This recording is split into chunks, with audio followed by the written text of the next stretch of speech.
Welcome back to the Maine Art Spirit Studio. Wonderful to have you back again, and this is a lesson for the third graders. And the third graders have already started making sculptures out of found materials in boxes and shoe boxes and things like that. Our inspiration for today is Marsol, and the artwork behind me is Women and Dog. In 1964 this was made, and it's a work of art made of boxes, out of boxes, and wood and different materials, and painted. Maybe the first time that you've seen this in color. So I wanted to give an inspiration and a shout out to my third graders that you're going to be able to finish your projects at home. I'm going to do some of the work and also demonstrate that in front of the camera, and then the rest you'll be able to do all by yourself, and then I'd love to see a picture of it. So let's get started. I'm very excited. So this is a sculpture from one of my students, and you can tell that it has doors in the front, and there are different found materials. This is a cap, some sort of a bolt or something on a casing for film.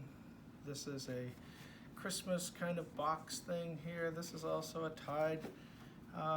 Different things were actually, made for that. The feet were made out of paper rolls, and the inserts of paper towel rolls, and also little boxes for the feet, and it stands up pretty well.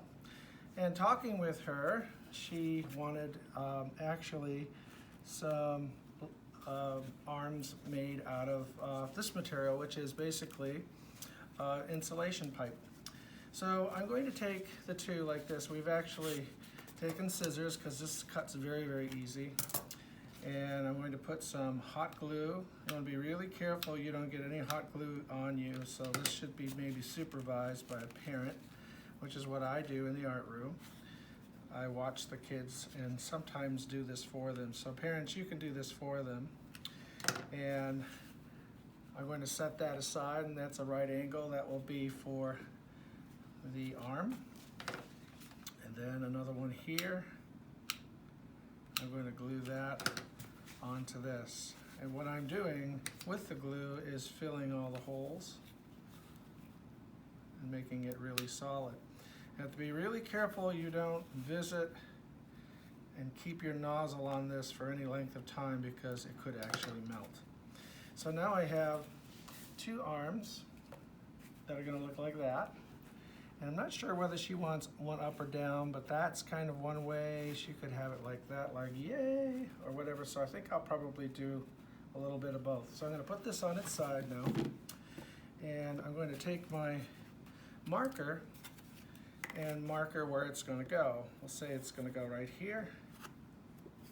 So you want it on the upper top of that.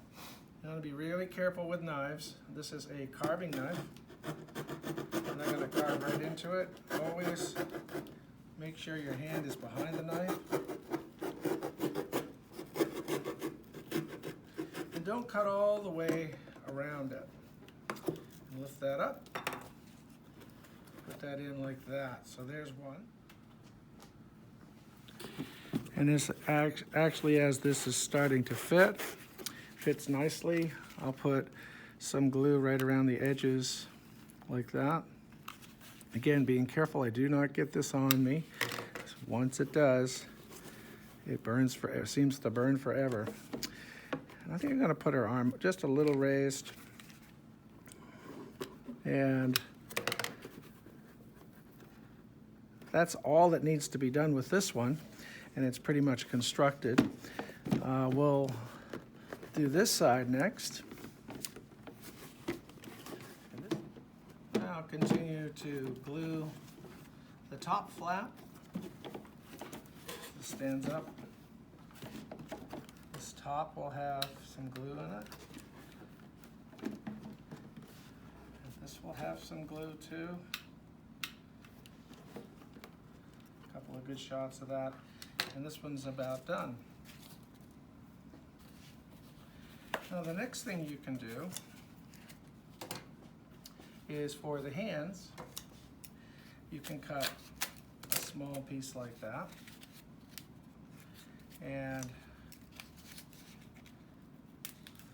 I'm going to make fingers that actually grab. And then put some glue on this. And hold this here for about 10 seconds. 1, 2, 3. And now I'm going to add more glue to this arm, this arm right here. Open this up and bend it back. And hold on to that for 10 seconds. 1, 2, 3, 4, 5, 6. Even things that are left over, like the cuttings of this, insulation, you can actually glue that, and you might find that that would make a good eyebrow, like that. And so there are different uses, and the whole idea of this is to be as creative as you can. And it kind of shades the eyes really nicely. And the mouth could be brought out more, but I'll let the student do that. So as you can see, here are some examples of different robots. These 3 here are dogs. And for some reason, the class decided to do 3 dogs. And then there's a smaller person here that's chunky. I kind of love this one in the hat. And this one's really tall. Now the thing about this one is it needed a 3rd kind of structure in the back to support it. And the focus that you want to have throughout making this whole project is to try to get them to stand up so that they don't fall over. The next step is to spray paint these so they look more robotish instead of an advertisement for many different companies. So you're going to use a lot of different parts to construct it. You're going to spray it and then use a lot of little tiny components to finish it off and make details. And we'll do this outside, and I'll see you out there. So I'm out here at the Indian Island School backyard, and I have my mask on and I have my gloves on because not only because of Corona, but also because of this spray. I don't want to have to breathe it in. The wind is coming from that direction, from behind the camera, and I'm going to make sure I spray in this direction, and I welcome you to come and watch. I'm going to spray every one of these, kind of different colors, and we actually got spray Rust-Oleum. It's the new type of metallic paint and primer all in one. And we got this from Home Depot, and they gave us a great discount on it. And this is titanium silver, and I have different metals that we'll be using.